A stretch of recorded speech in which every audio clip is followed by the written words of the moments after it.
Çernobil'de insanlar gitti ama onlar kaldı. 1986'da Çernobil'deki nükleer felaketten sonra insanlar bölgeyi terk etti. Ama yüzlerce köpek Çernobil'de kaldı. Radyasyona rağmen hayatta kaldılar. Peki nasıl? Bilim insanları bu köpeklerin DNA'larının radyasyona uyum sağladığını keşfetti.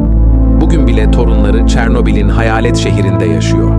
Bu köpekler insanlığın en büyük felaketinden bile umut doğabileceğinin canlı kanıtı. Onlar Çernobil'in beklenmedik kahramanları.